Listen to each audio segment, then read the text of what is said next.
श्री स्वामी समर्थ. कालभैरवाष्टक स्तोत्राच्या नित्यपठनाने खरंच फायदा होतो का, हा प्रश्न बऱ्याच लोकांना पडतो आणि याचे समाधान करणे माझ्यासाठी आवश्यक आहे. कारण कालभैरवाष्टक स्तोत्राचे फायदे मी बऱ्याच व्हिडिओमधून सांगत असतो.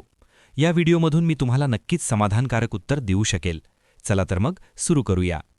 सर्वात प्रथम, कालभैरवाष्टक स्तोत्र एवढे सिद्ध खरंच आहे का की त्यामुळे किंवा त्याच्या साधनेमुळे आपल्या इच्छा पूर्ण होतील, हा प्रश्न कित्येक लोकांना पडत असेल. आधी या प्रश्नाचे उत्तर आपण जाणून घेतले पाहिजे, कारण कोणत्याही साधनेसाठी पूर्ण विश्वास खूप आवश्यक आहे. मनातला विश्वास सकारात्मक ऊर्जेला सक्रिय करतो. जर किंचितही अविश्वास मनात आला तर नकारात्मक ऊर्जा सक्रिय होऊन साधनेचे पूर्ण फळ प्राप्त होण्यात बाधा ठरते. त्यामुळे मनात आलेल्या प्रश्नांचे निरसन होणे खूप गरजेचे आहे. आता प्रश्न हा आहे की खरंच कालभैरवाष्टक स्तोत्र हे एक सिद्ध स्तोत्र आहे का? सर्वात आधी आपल्याला माहीतच असेल, आद्यगुरु शंकराचार्य यांनी या स्तोत्राची निर्मिती केली आहे, ज्यात शंकराचार्यांनी कालभैरवाची स्तुती केली आहे. देवाची स्तुती करून त्यांना प्रसन्न करून घेणे हे संत महंत योग्यांचे साधन आहे. त्यामुळे निश्चितच भगवान काळभैरव हे स्तुतीने प्रसन्न होतात. अद्वैतवादाचा सिद्धांत मांडणारे आदिगुरु शंकराचार्य हे काशीला जाऊन साधना करत असताना अद्वैत वेदांतच्या ज्ञानाचे स्फुरण झाले आणि तेथूनच त्यांच्या वाणीत सामर्थ्य निर्माण झाले. त्यातून त्यांनी नष्ट झालेल्या वैदिक धर्म और सनातन परंपराची पुनर्स्थापना केली. त्यांनी स्वतः काशी क्षेत्री वास्तव्यास असताना भगवान कालभैरवाला प्रसन्न करून घेतले आणि ज्या स्तुतीने प्रसन्न करून घेतले तेच कालभैरवाष्टक स्तोत्र होय.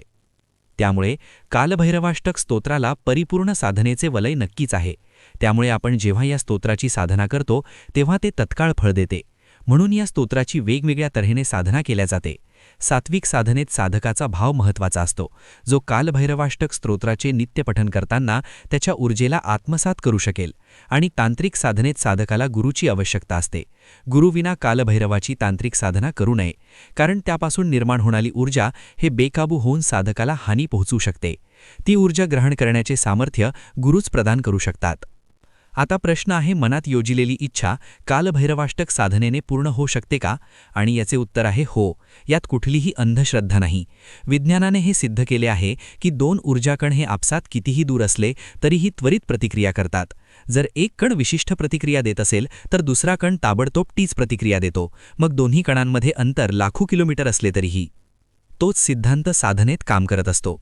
मनात योजिलेल्या इच्छेसाठी जेव्हा आपण विशिष्ट भाव ठेवून कालभैरवाष्टक साधना करतो तेव्हा योजिलेल्या इच्छेभोवती सकारात्मक ऊर्जेचे वलय तयार व्हायला लागते आणि तेच सकारात्मक ऊर्जाकण आपल्याला इच्छापूर्तीसाठी वेगाने कार्य करतात. त्यामुळे कधीच हे मनात आणू नये की पूजापाठ केल्याने काय होते. पूजापाठ, नामस्मरण, साधना या गोष्टी साधकाच्या मनातल्या ऊर्जेला सक्रिय करून त्या विशिष्ट कार्याच्या ऊर्जेपर्यंत जोडतात. हा एक वैज्ञानिक सिद्धांत आहे. भगवान शंकरांनी वेगवेगळे भैरव निर्माण केले आहेत. एकूण 64 प्रकारचे भैरव असून ते 64 योगिनींचे स्वामी मानले जातात. त्यांचे 8 वर्ग आणि प्रत्येक वर्गाचा एक अधिपती असे अष्टभैरव आपल्या तंत्रशास्त्रात सांगितले आहेत, जे अष्टदिशांचे रक्षक आहेत. हे अष्टभैरव जरी एकच असले तरीही त्यात किंचित फरक आहे आणि तोच फरक वेगवेगळ्या भैरवांच्या साधनेत आढळून येतो. आपण या व्हिडिओमध्ये कालभैरवाबद्दल जाणून घेत आहोत. त्यामुळे कालभैरव साधना आणि कालभैरवाष्टक यावरच चर्चा करणार आहोत. भगवान कालभैरवाच्या उत्पत्तीची कथा खूप प्रसिद्ध आहे. विष्णू आणि ब्रह्मा यांच्यात विश्वात परमतत्व कोण आहे या मुद्द्यावरून वादविवाद झाला. ब्रह्मदेव म्हणत होते की माझ्यामुळे जगाची उत्पत्ती झालेली असल्याने अर्थातच मी श्रेष्ठ आहे.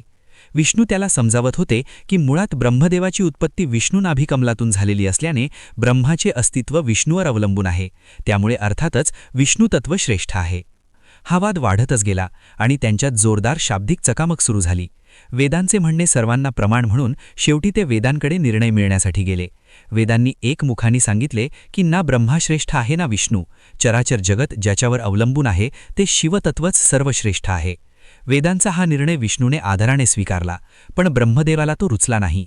ब्रह्मदेवाला मूलतः 5 मुखे होती. त्यातील 4 मुखे ज्ञान सांगत असत, तर 5वे निरुद्योगी मुख व्यर्थ बडबड करण्यात वेळ घालवत असे. या निर्णय ऐकून ब्रह्मदेव रागावला आणि रागाच्या भरात त्याचे 5वे मुख भगवान शंकराला शिव्याशाप देऊ लागले.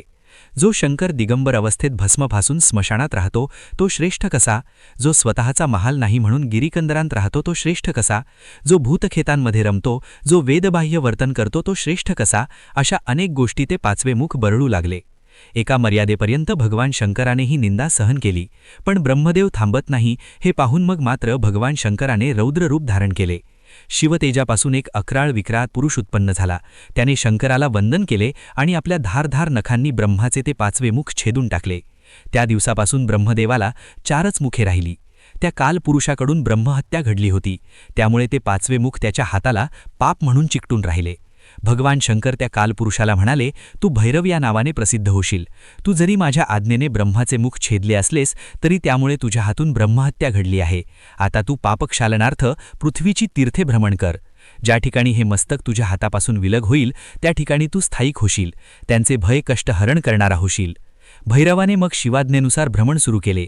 काशी क्षेत्री आल्यावर कपालमोचन तीर्थ या ठिकाणी त्यांच्या हातापासून ते मस्तक विलग झाले. त्यांना ब्रह्महत्येपासून सुटका मिळाली. ते काशीला स्थायिक झाले. काशीचा कोतवाल या नावाने ते आजही प्रसिद्ध आहे. आता कालभैरवाष्टक स्तोत्र नियमित पठण करणे खरंच खूप फायदेशीर आहे, असा माझा आणि माझ्यासारख्या बऱ्याच लोकांचा स्वानुभव आहे. त्यामुळे मी निश्चित सांगू शकतो की जर आपण नियमित रोज ठरलेल्या वेळेत कालभैरवाष्टकाचे पठण मनन चिंतन केले तर आपल्या जीवनात आमूलाग्र बदल होतात. कालभैरवाष्टक स्तोत्राची साधना ही निश्चितच खूप जास्त फायदा करून देणारी असते. तुम्ही जरी साधेपणाने रोज कालभैरवाष्टक स्तोत्राचे वाचन मनन आणि चिंतन जरी केले तरी त्याचा खूप मोठा फायदा तुम्हाला नक्कीच होतो. तुमच्या आसपासही असे बरेच लोक असतील जे तुम्हाला आपला अनुभव सांगू शकतात. त्यामुळे निश्चित साधना न करता ही तुम्ही फक्त नियमित वाचनाने मनःशांती, प्रसन्नता आणि सकारात्मक बदल घडवून आणू शकता. कालभैरवाष्टकाचे फायदे मी एका व्हिडिओमध्ये सांगितलेले आहेत. त्यासोबतच कालभैरवाष्टक कधी, कुठे आणि किती वेळ म्हणायचे यावर पण एक स्पेशल व्हिडिओ आपल्या चॅनलवर उपलब्ध आहे. जर तुम्ही तो व्हिडिओ बघितला नसेल तर नक्की बघा. तुम्हाला हा व्हिडिओ कसा वाटला मला आवर्जून सांगा. तुमच्या काही शंका असतील तर मला कमेंट करून विचारा. जर आपल्यालाही या व्हिडिओमुळे फायदा होत असेल तर या व्हिडिओला इतरांसोबत शेअर करायला विसरू नका. श्री स्वामी समर्थ.